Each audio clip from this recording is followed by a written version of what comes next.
ये आकाशवाणी जम्मू है। बडले खबरें च तुंदा स्वागत है। पहले खास खबरें कने मैं मनोज डोगरा।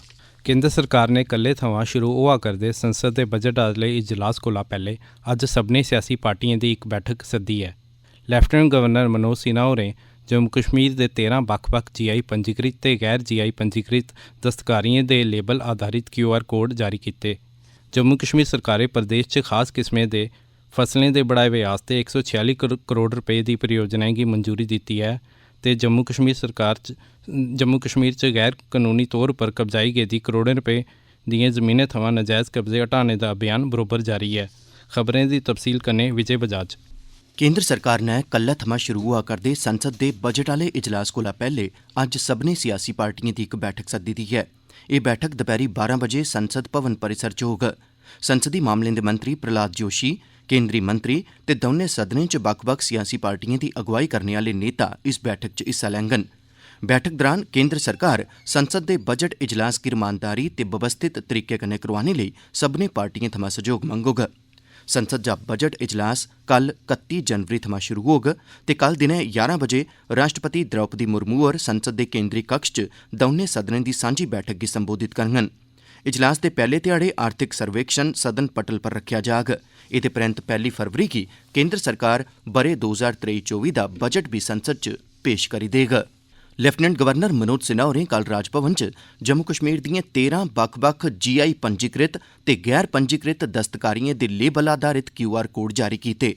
इस मौके कारीगरें, दस्तकारियें सरबंधी विभाग ते होरनें सरबंधत धड़ें गी मुबारकबाद दिंदे होई सिन्हा होरें आखेआ जे एह् QR कोड दस्तकारी सरबंधी उत्पादें दे म्यार ते भरोसे गी स्थापित करने च बड़े महत्व आह्ले साबत होङन ते एह्दे कन्नै इनें उत्पादें दी विश्वसनीयता घरेलू ते अंतर्राष्ट्री बजारें च होर बधोग, जेह्दा लाह् पक्क गै मकामी कारीगरें गी थ्होग। उनें आखेआ जे GI टैग, QR कोड ते पैकेजिंग वगैरा जनेही पैह्लकदमियां जम्मू कश्मीर दे दस्तकारी सैक्टर गी होर समृद्ध ते माली तौरा पर सशक्त बनाङन ते कन्नै मकामी कारीगरें ते दस्तकारी उद्योग दे बाद्धे विस्तार च बी कारी दियां साबत होङन। लैफ्टिनेंट गवर्नर होरें आखेआ जे जम्मू कश्मीर प्रशासन संगठित विकास ते निर्यात गी बढ़ावा देने सरबंधी अपनी वचनबद्धता तैह्त इस महत्वपूर्ण सैक्टर गी होर उबड़ा चुक्कग। सरकार ने केंद्र शासित प्रदेश जम्मू कश्मीर च टकोदी थाह्रें पर राही जाने आह्ली फसलें गी बढ़ावा देने आस्तै 146 करोड़ रुपए दी कीमत आह्ली इक परियोजना गी मंजूरी देई दित्ती है, जेह्ड़ी अगले 5 ब'रें दौरान लागू होग। साढ़े जम्मू आह्ले संवाददाता दी जानकारी मुजब इस परियोजना दा मकसद इनें खास फसलें दी रड़ दे खेतर गी बढ़ावा देना ऐ तां जे 1,11,000 लाभार्थियें दी आजीविका सुरक्षित होऐ ते कन्नै 2,238 करोड़ रुपए दा राजस्व बी किट्ठा कीता जाई सकै। एह् सब किश नर्सरियें ते बीएं सरबंधी ग्राएं गी कायम करियै ते ढांचागत विकास ते बक्ख-बक्ख धड़ें कन्नै साथ सैह्योग राहें गै हासल कीता जाई सकदा ऐ। केसर, काला जीरा, कश्मीरी लाल मर्च, अनारदाना, भद्रवाही राजमा, प्हाड़ी थोम, खशबोई आह्ले चौल ते लाल चौल इनें सभनें फसलें दा जम्मू कश्मीर इक प्रमुख केंद्र ऐ। एह्दे अलावा इस परियोजना च मसालें लेई इक लौह्का पार्क, अज्जै कल्लै दी स्हूलतें आह्लियां 2 चौल मिल्लां ते चीजें गी डब्बा बंद करने आह्ली 11 इकाइयां कायम कीतियां जाङन। इस परियोजना कन्नै समर्थ निर्माण ते रोजगार पैदा करने च बी मदाद हासल होग। मच्छी पालन मैह्कमे दे डायरैक्टर मोहम्मद फारूक डार होरें कल रंजीत सागर डैम आह्ली थाह्रै दा दौरा लाया ते उत्थे मच्छी पालन सरबंधी कम्में दी प्रगति दा जायजा लैता। डायरैक्टर होरें मच्छी पालन विभाग पास्सेआ उत्थे चलाई जा करदी बक्ख-बक्ख स्कीमें दी अमल-आवरी दा जायजा लैता।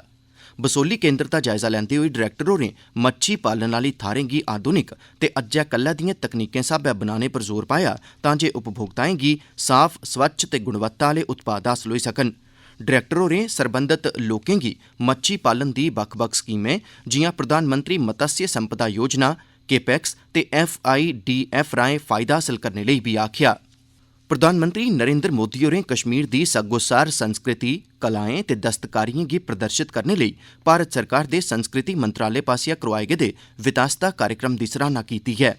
अमृत महोत्सव दे अधिकारिक ट्विटर हैंडल पास्सेआ कीते गेदे इक ट्वीट उप्पर अपनी प्रतिक्रिया दिंदे होई प्रधानमंत्री नरेंद्र मोदी होरें आखेआ ऐ जे एह् कार्यक्रम कश्मीर दी ऐतिहासिक पंछान गी होरनें राज्यें तोड़ी पुजाग ते एह् एक भारत श्रेष्ठ भारत दी भावना दा प्रतीक बी है।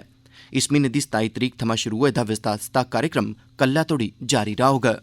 भारत दी G20 समूह दी अध्यक्षता तैह्त अज्ज ते कल चंडीगढ़ च G20 दी अंतर्राष्ट्री माली संरचना सरबंधी कार्य समूह दी पैह्ली बैठक आयोजित कीती जाग।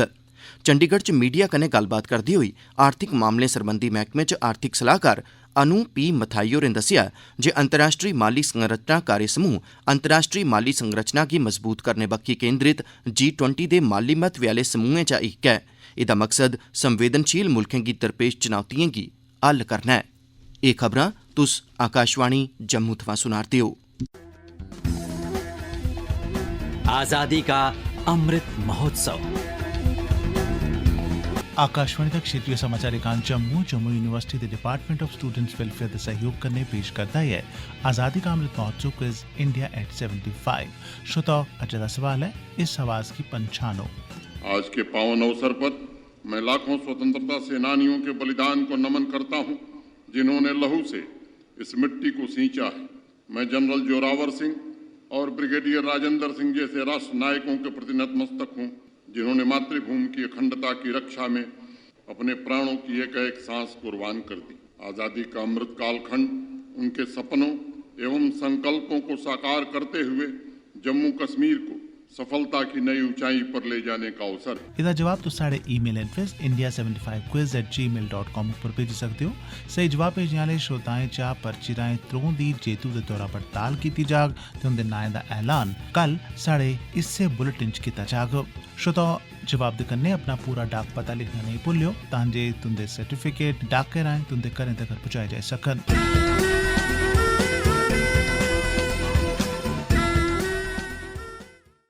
हुन बाकी दियां खबरें कन्नै मनोज डोगरा। पुंछ जिले च जारी गैर कानूनी कब्जे ढाने आह्ली बड्डी मुहिम तैह्त राजस्व अधिकारियें पुलसै दी मदद कन्नै बड्डे माफियें ते बपारियें दे गैर कानूनी कब्जे थमां करोड़ें रपे मुल्ला दी जमीनें गी खाली करवाया। बपारियें दे इलावा इन व्यवसायिक जमीनें पर साबका विधायकें ने भी कब्जा कीते दा हा। इस जमीना दी बाजारा च करोड़ों रपे दी कीमत है। पुंछ च कब्जाई गेदी कुल 1,25,030 कनाल जमीनें चा हुणे तोड़ी 1,22,270 कनाल जमीन खाली कराई लैती गेदी है। एह्दे इलावा 8,391 कनाल घाऽ चराई आह्ली जमीन चा कब्जाई गेदी 8,530 कनाल 16 मरले जमीन भी हासिल करी लैती गेदी है। ताईं किश्तवाड़ दे जिला प्रशासन ने भी गैर कानूनी तौर पर सरकारी ज़मीन पर कीते गेदे कब्जें गी ढाने दी प्रक्रिया शुरू करी दित्ती है। जिला प्रशासन ने कुल 64,196 कनाल कब्जाई गेदी ज़मीन चा अजें तगर तकरीबन 47,552 कनाल ज़मीन वापस हासिल कीती दी है। एह्दे चा रोशनी आह्ली ज़मीन भी शामिल है। अजें तगर कुल 75% ज़मीन गी वापस हासिल करी लैता गेदा है। ताईं जिला प्रशासन सांबा आसेआ मानसर मोड़ पर रोशनी स्कीम आह्ली ज़मीन गी वापस हासिल कीता है। गैर कानूनी तौर पर कीते गेदे कब्जे गी पूरे दिन चली दी मुहिम मगरा हासिल किया गया। एक JCB मशीन लाइए ढांचे चारदीवारी वगैरह की हटाया गया। रजौरी के जिला प्रशासन ने भी गैर कानूनी कब्जे की ढाने लई व्यापक मुहिम शुरू की है। अजे तक जिला प्रशासन ने 2,75,867 कनाल ते 12 मरले जमीन जिहदे पर गैर कानूनी तौर पर कब्जा किया गेदा हा कि वापस हासिल किया है। रजौरी के डिप्टी कमिश्नर हुंदे मुजब गैर कानूनी तौर पर किए गए कब्जे की ढाने लई अभियान लगातार जारी है। बीटिंग रिट्रीट समारोह कल MA स्टेडियम च होआ, जेदे कन्नै गै 4 रोज़ा गणतंत्र दिवस समारोह संपन्न होई गया। इस मौके उप्पर उपराज्यपाल मनोज सिन्हा होर मौजूद हे। इस समारोह दौरान सशस्त्र बलें देशभक्ति दियां धुनां बजाइयां। उपराज्यपाल होरें जम्मू कश्मीर पुलिस सेना ते सीमा सुरक्षा बल दे दस्तें गी सम्मानित किया। यह समारोह जहां डाल डाल पर सोने की चिड़िया करती है बसेरा गाने की धुन मगरा राष्ट्रीय गान दे कन्नै गै संपन्न होई गया। जम्मू श्रीनगर राष्ट्रीय जरनैली शिड़क पंथेआल थार कुप्पड़ पौने ते मेड़ दे कैफेटेरिया मोड़ कश लास पस्सियां पौने करी गड्डियें दी आओजाई लई बंद होई गेदी है। ट्रैफिक पुलिस दे सूत्रें मुजब अज्ज बडले थमां गै बनिहाल च बर्फबारी होआ रदी है ते रामबन दे होरनें हिस्सें च बरखा पवा रदी है। रामबन सैक्टर च तकरीबन 150 गड्डियां बत्ता फसी गेदियां न। अखीरै च खास खबरां इक बारी परतियै। केंद्र सरकार ने कल्लै थमां शुरू होआ करदे संसद दे बजट आह्ले इजलास कोला पैह्ले अज्ज सभनें सियासी पार्टिएं दी इक बैठक सद्दी दी है। लेफ्टिनेंट गवर्नर मनोज सिन्हा होरें जम्मू कश्मीर दिएं 13 बक्ख-बक्ख GI पंजीकृत ते गैर GI पंजीकृत दस्तकारिएं दे लेबल आधारित QR कोड जारी कीते न। जम्मू कश्मीर सरकारै प्रदेश च खास किस्मै दिएं फसलें दे बढ़ावे आस्तै 146 करोड़ रपे दी परियोजना गी मंजूरी दित्ती है ते जम्मू कश्मीर च गैर कानूनी तौरा पर कब्जाई गेदी करोड़ें रपे दिएं जमीनें थमां नजायज़ कब्जे हटाने दा अभियान बरोबर जारी है। इहदे कन्नै गै खबरें दा एह् बुलेटिन समाप्त होआ।